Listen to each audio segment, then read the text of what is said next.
This is the technology show where we translate geek into regular speak. I'm Brett Levy and I'm your host this week.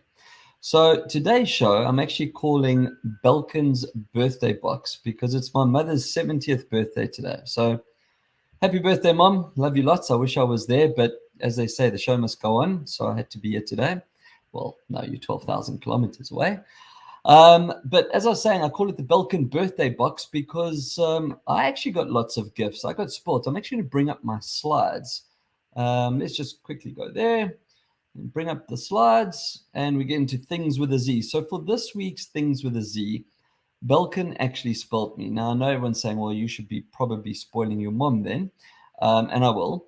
But as a techie, getting new shiny toys, it's like the same as the night before your birthday. And I've kind of had 5 birthdays because they sent me 5 really super cool toys to play with. So, well, let's get into it. So if you look on your screen, I've put a little pack shot of the 5 as they arrived. I mean, you can just imagine, right? When you get a delivery and then you open, there's just 5 super cool things. But let's take you through them. So first of all, this is called the boost range. So everything's boost. It's power boost, but the boost is there. Now, I've always loved Belkin products. You may not know this, but when I lived in South Africa, I was actually their advertising agency. So I've worked with the brand, intimately and understand the brand principles, and more importantly, their products are good. So as I said, when I get sent Belkin stuff, it always makes me happy. So the boost charge range, I think, is the collective. It's boost with charge with a little arrow. And then they have the different things. So the first things that I've got, and I've actually put them up on the screen, is I got 2 very different chargers, or 2 different types of chargers. The one is the boost charge and the one is the boost charge pro. If you're looking, or if you're watching the show, the one on what you'd see as the left with the 2 USB-Cs, that's the boost charge pro. Now, the normal boost charge comes with a lightning connector. So if you have an iPhone or an iPad, that's great. I'm not sure if you can get it with a USB-C. I would assume you can. But the nice people over at Belkin know that I use an iPhone. So obviously they sent me that one. And what it is, it's actually a 30-watt charger. So this effectively means that from 0, if my phone is absolutely dead, to 50% in under 30 minutes. That's what a 30-watt charger will do for your device. Now, at this moment in time, I do need to pause a little bit of a public service announcement, if you'd like. After all, this is the show where I try and explain things and dumb things down. Not all chargers are created equally. I don't really talk about pricing on products that I review. But I'm sure without even checking, there are probably lots of 30-watt chargers out there that are cheaper than the Belkin charger. Don't buy them. So I'm not saying that every cheap product is bad. All I'm saying is that a company like Belkin, and there are others out there, obviously the official products, Zag and Mophie make products as well. I've reviewed some of their stuff before. But basically, when you buy from a reputable brand, you get a guarantee that A, the product really has been tested, so it won't overcharge your phone and therefore damage it. But B, if something did go wrong in a very unlikely case, they would probably stand behind their warranty and take care of your device in the very rare instance that something happened to it. I've never experienced a problem using a third-party charger, but then again, I've also never used a cheap third-party charger. So even on my MacBook, I have got a non-Apple charger that I've carried with me before, but it was bought from a really good brand when I was in America, and there is a warranty with it as well. So 0 to 50% in under 30 minutes.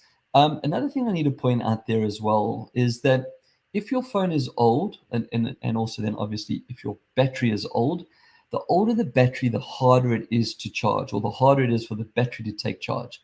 So if you've got a phone that's 2 or 2.5 years old, battery's not holding its charge, going and buying a 30-watt charger is not going to make a difference. It's just going to charge it quicker, but it's still going to drain quickly. This is not the product's fault. This is the battery's fault. So change your battery. I recycle my phones through my family, and before I hand them over, I always change the battery so that the next person gets a phone that may be a couple of years old technology-wise, but has a new battery. The second charger that I received and reviewed as well is the Boost Charge Pro. Now, this is very cool because it has two USB-C ports. Now, that's not what makes it cool. It has a total rating of 65 watts. Now, what that means is I can actually charge my MacBook Pro from this charger. If you've seen a MacBook charger, they're pretty big, whereas, in fact, I've got on my desk. There it is to give it to you in scale.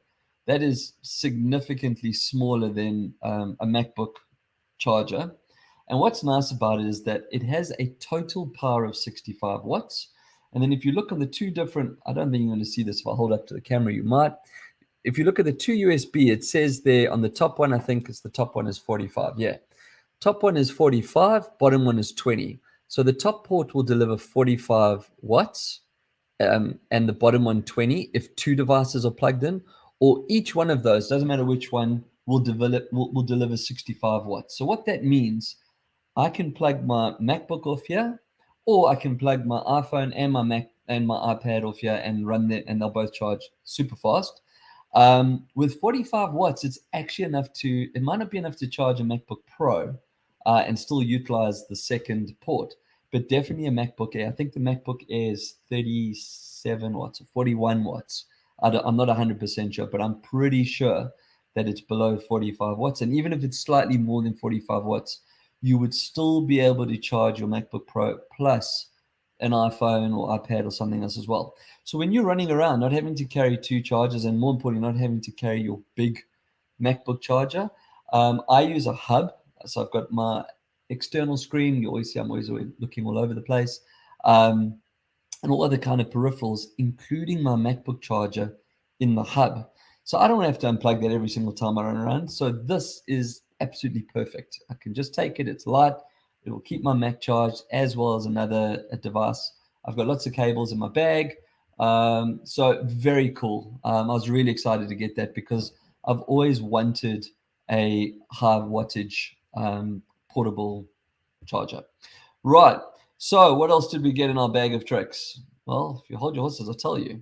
So still staying with charging, but this time actually talking more about MagSafe technology and wireless charging. So if you're watching the show, I've got two pictures up there. If not, I'm going to describe them. The one on the left is it's a wireless charging stand. They use MagSafe technology.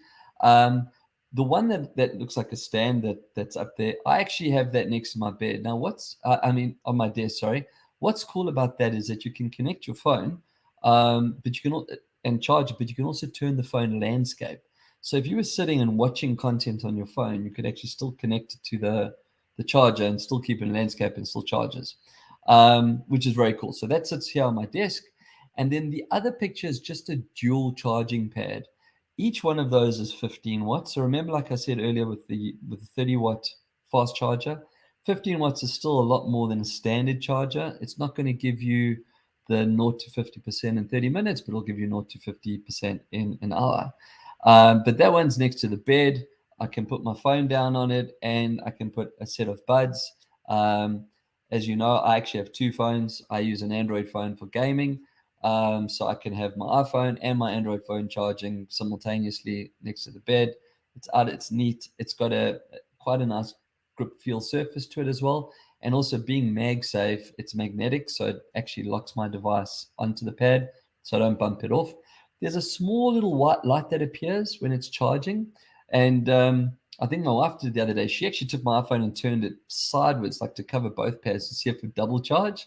I like the way she was thinking, but it doesn't. But more importantly, two orange lights came on. So that shows you that the charge is not charging, so that you don't put your device down and then walk away and think that it's being charged. It's charging. So look for a small little subtle white light.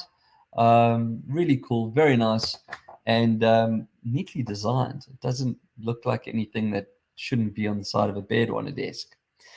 Right, then last but not least, I got a pair of Soundform immersive noise cancelling earbuds.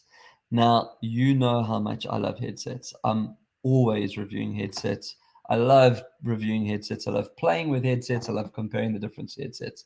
I have to give a shout out to Aria at the moment as well. Mr. Sternberg, you probably love headsets more than me. Do yourself a favor, check these ones out. I'll take you through some of the things that I found with them. and then you can decide for yourself. So first and foremost, this actually won a CES 2022 Innovation Award. Now, to win a CES award is not a small feat. So straight away, you already know that you're getting into a space of quality. Now, as you would expect, I've talked about the quality before, and with all modern earbuds, and specifically ones that are maybe in the higher price range, they all come with easy fit adaptation. So you get the different size rubbers to make sure that they fit in your ear. But these also rubbers that go around that. So when you put them in your ear, you actually give them a twist and it locks up into the top piece. I've got them. I've got them here. I don't know if you'll see it on the screen, and I don't want it to connect and cut me off. But there's like a little fin over there. I'm just trying to show it. And if you're watching the show, you should be able to see that.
Oh, I think I was on mute.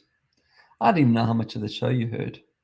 Um, I'm going to have to start all of this again just in case. So I'm going to start from the earbuds just in case. Apologies. So I was reviewing the Immersive Boost Soundform Immersive Noise Cancelling Earbuds.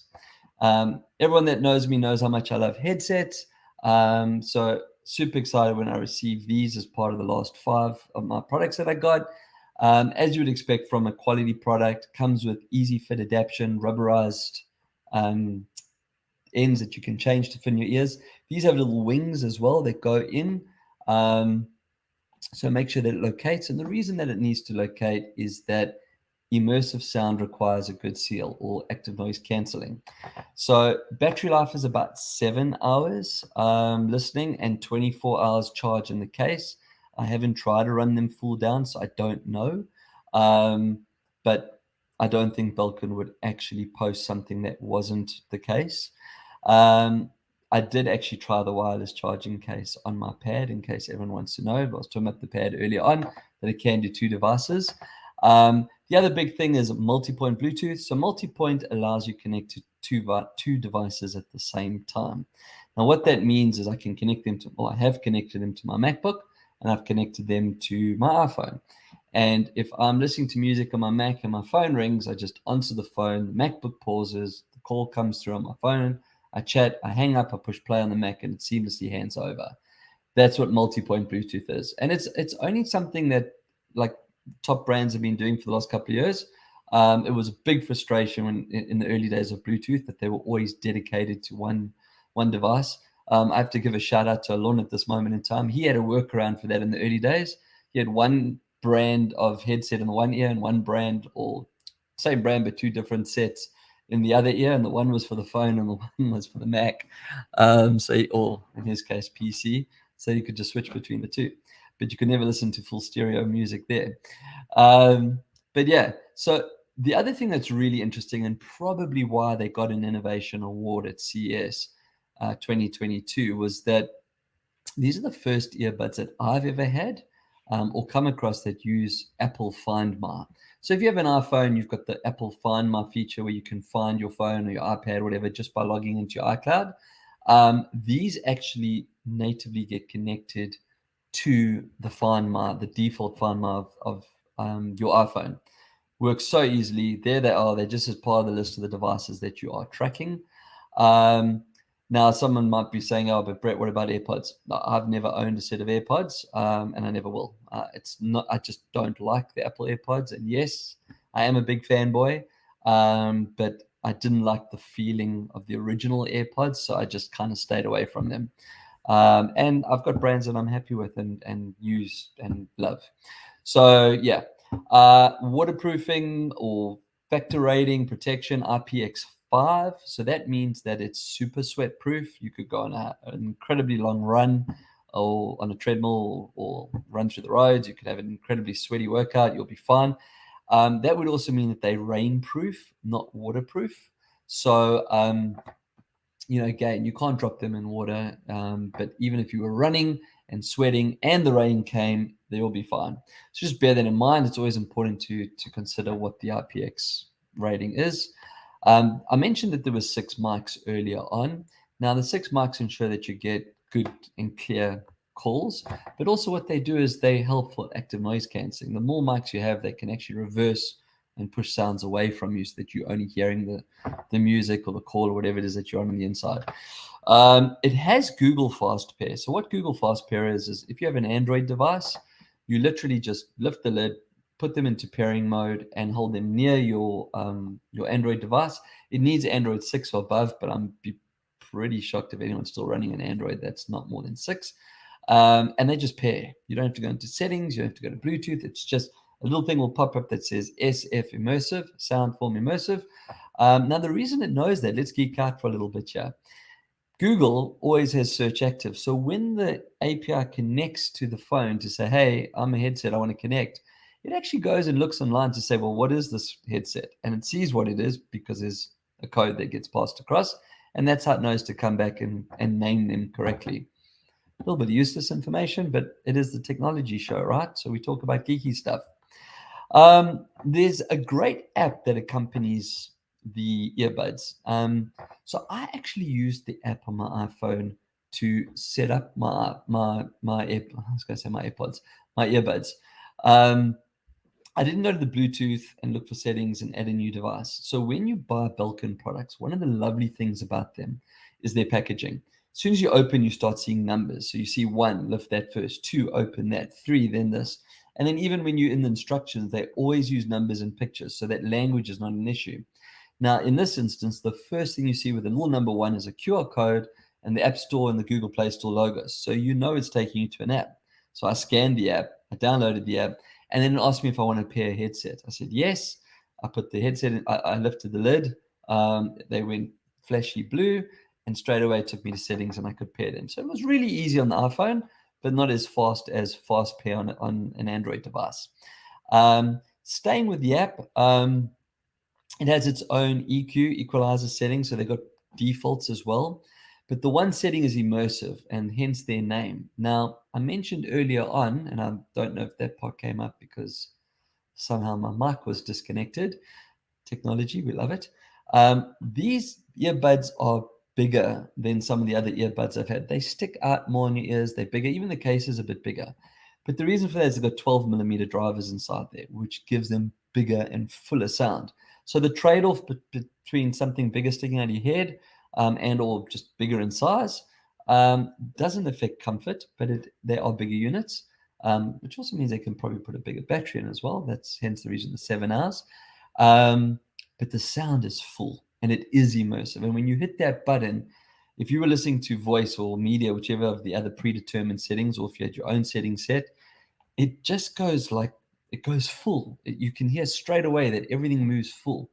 Now, I always talk about the difference between an earbud and an over-the-ear when it comes to immersive and full sound. Generally, earbuds don't give you that sound. Well, I have to say that the Soundform immersives are up there with some of the best ones I've listened to and tested before. And of course, that brings me to my Kristen Hirsch Your Ghost scale. So for those of you that have never heard me do a Kristen Hirsch Your Ghost scale, that is a singer, the song Your Ghost. There's an incredible, deep, bellowing bass that appears throughout the song, and you can only hear it on really good speakers. You can hear it in immersive mode on the Belkin Soundform immersives. So I have to give the earbuds an honest 7.5 out of 10, which is a great result, as I said, given that generally immersive sound is only on an over-the-ear. Everyone that listens to the show knows I'm a big fan of Jabra. I reviewed the Jabra Active 7s a while back. They got a 7.5 as well. So, comparing apples with apples and comparing products with products, these are up there. They gave the sound, I think they gave the similar battery life. And I'm just putting that there because maybe a lot of people don't look at Belkin when it comes to sound, but definitely a good job. So that takes me to the end of Thingz with a Z. I really do hope that everything was captured. I will try and go back through the show, and maybe I can even do an edit if I need to. I'll post in there as well. That just need to kind of fast forward for a bit of time. Apologies again for that. And yeah, it makes the show a little bit longer. So I might have to just fast forward until you kind of see me doing the same thing again. But if you're listening to this now, then you wouldn't already know that. So I'll just carry on. So what have we got next?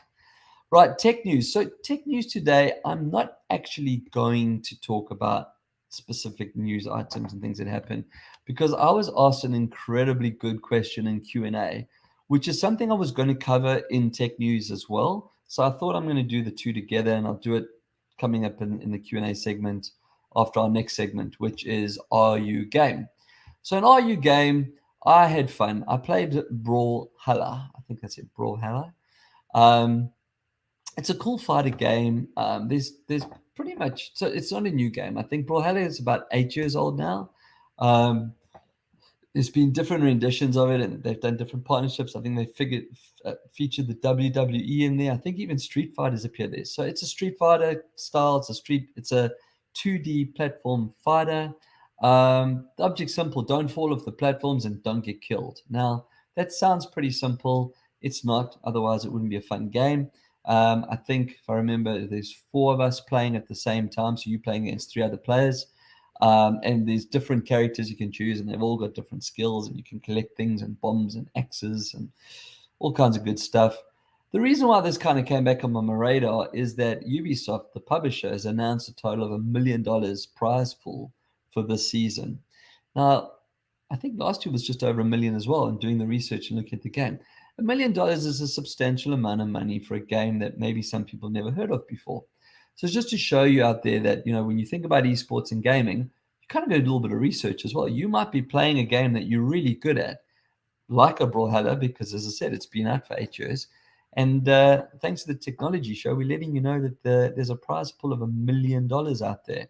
I think the first tournament is this month or next month, and that prize pool's the prize that's being allocated at was about 100 grand.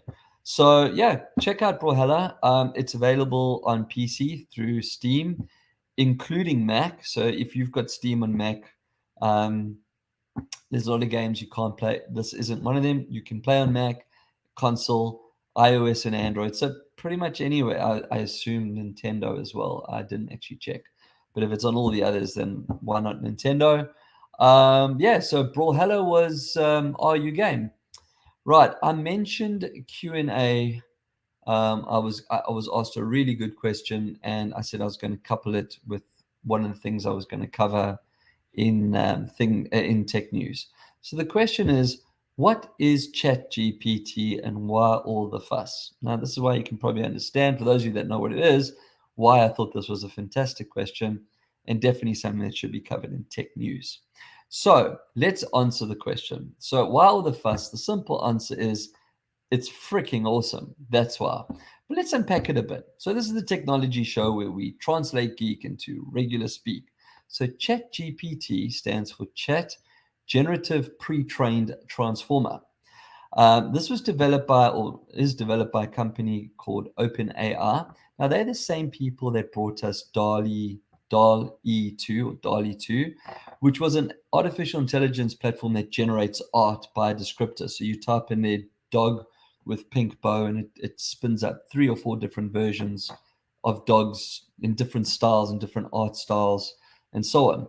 So OpenAI has been playing and pretty much leading the AI industry for many years now. But essentially, going back to generative pre-trained transformer, this basically means that this is software that uses deep learning algorithms that analyze and generate text. So it's been designed to understand and think or generate outputs like humans. So why is everyone buzzing, and why did Microsoft spend $14 billion investing? Well, if you've actually played with it, then you already know the answer. But the bottom line is that you can ask it to write letters, introductions, pretty much anything, by just giving it a few words or directions. In fact, I've got a screenshot up here, and I'll talk through it for those of you that, oops, I lost my mouse, that aren't watching the show, right? So I basically said, I said, I wrote, lost my train of thought. I said, can you write an introduction for me on the technology show? So I said, I want to get a nice summary of the technology show. Now, I'm not going to sit you and read out the whole thing, but let's see if I can just zoom this in. Actually, let's do it. So I said, write an overview. If you're looking at the show, you'll see at the top, there's a little icon. That was me. I said, write an overview for the technology show. It's a vodcast hosted by Brett Levy. It's live on LinkedIn, Twitter, and Facebook on a Wednesday, 2 p.m. Sydney time. And it's about technology, but instead of talking about highly technical aspects, it's about simplifying technology. There's product reviews, tech news, and a segment about gaming. Within 5 seconds, the following was generated. Technology is a vodcast hosted by Brett Levy that focuses on simplifying technology for its viewers. The show goes live every Wednesday at 2 p.m. Sydney time and is broadcast on LinkedIn, Twitter, and Facebook. Now, you might be thinking, well, Brett, that's what you wrote. But it's the way it puts it together, right? And here we go. The show covers a range of topics, including product reviews, tech news, and gaming, with an emphasis on making complex tech subjects accessible to a wider audience. It just sounds a lot better than the way I wrote it. In addition to this, there's also a segment dedicated to answering viewer questions and providing insights on the latest technology and trends. Tune into their technology show for a fun and informative look at the world of technology. Now, as you can see, it's just taken what I wrote and put it into a much nicer and more descriptive way of wording it. So that was an easy example, and you might go, okay, well, that's not bad, but it's pretty much what you wrote. But wait, there's more. So um, I then said, okay, cool. I wanted to do an advert. So again, coming from the advertising days and so on, I wrote on ChatGPT, I need to write an advert. It needs to be 30 seconds long. It needs to be humorous and maybe include a joke or sarcasm. The advert is to sell the new BYD motor vehicles, which are all electric vehicles. That's what I wrote into ChatGPT. The answer, and you can time it because it is 30 seconds. Are you tired of feeling guilty every time you fill up your gas guzzler? Well, have no fear because BYD's all electric vehicles are here. Say goodbye to gas stations and hello to cleaner, greener way of life. Plus, with BYD's long lasting batteries, you'll have plenty of time to sit in traffic and tell all your friends about your fancy new EV. So, why not make the switch and join the electric revolution? Because let's be real, the dinosaurs are already extinct and no one wants to drive a car that's going the same way. Now, if you weren't impressed by the way it took the technology show overview and did that, you have to be impressed by that. I mean, for people that are listening and not reading it on the screen, it sounds like I've just had a paid advert inside the technology show. By the way, BYD, I can sell you that advert if you want, and you can't have it because it was generated using OpenAI. Well, supposing that's OpenAI, okay, you can have it. The point that I'm making is that that advert was generated in probably about 5 seconds. Now, for anyone that's actually worked in advertising, no one makes an advert in 5 seconds. I mean, you sit there and you brainstorm your ideas and so on. There's hours of work that goes into it. So basically, the $1 million question, right, is this going to make humans dumb? The simple answer is no.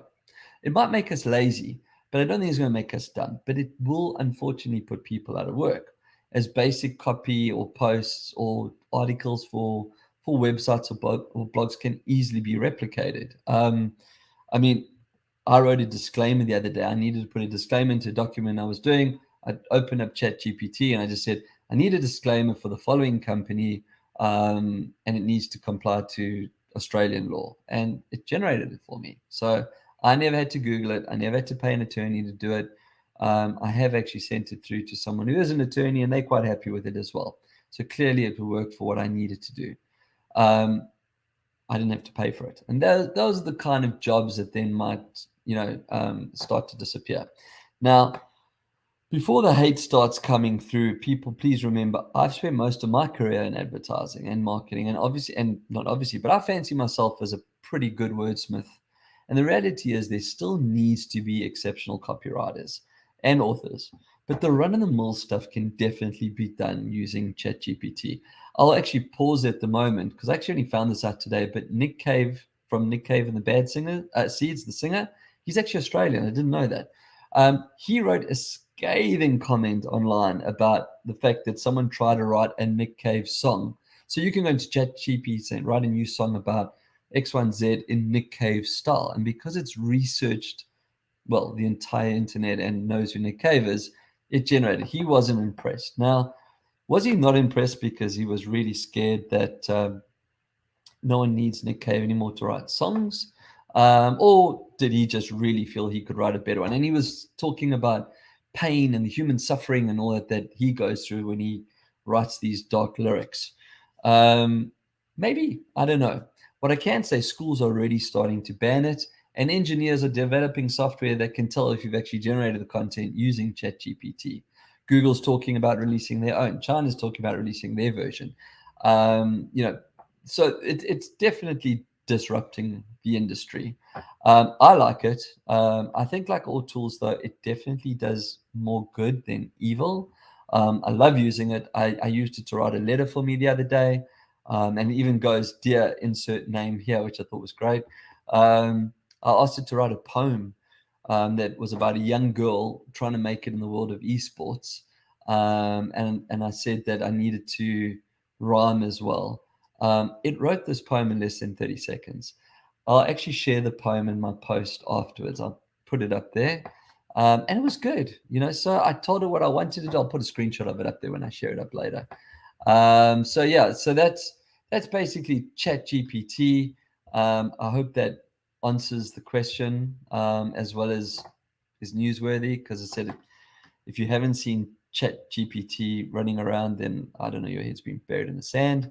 But go have some fun. Go to openai.com. If you scroll down to the bottom left, you'll see featured, and ChatGPT's there. DALL-E 2's there as well. You can play with that. The world of artificial intelligence is super fun. I did ask it what it thought of the metaverse. Unfortunately, it didn't say to me that it sucks because Mark Zuckerberg is involved, but it had its own view on the metaverse, and it was descriptive, but in my opinion, definitely leaning more to the bad side of the metaverse, that it's a waste of time as opposed to the good side. I might have prompted the question to also get it to go on the bad side, but still. So ChatGPT, I think that brings us to the end of the show. It does. I'll go back into my full screen mode. Apologies again for the sound glitch. This is the joys of doing a live show. It would be much easier to pre-record a show and let it play perfectly. That's not what it's all about. It's not fun for me either. So yeah, that will take me to the end of it. I suppose the last thing then is thank you again to Belkin for the lovely toys. Really had fun playing with him and reviewing them. Happy birthday, Mom. Well, it is now. You'll be waking up soon. I wish I was there to celebrate, but lots of love. And 70, you don't look a day over 69. I'm just kidding. You look wonderful for your age. Love you lots. And until next time, keep your screens clean and your knob shiny.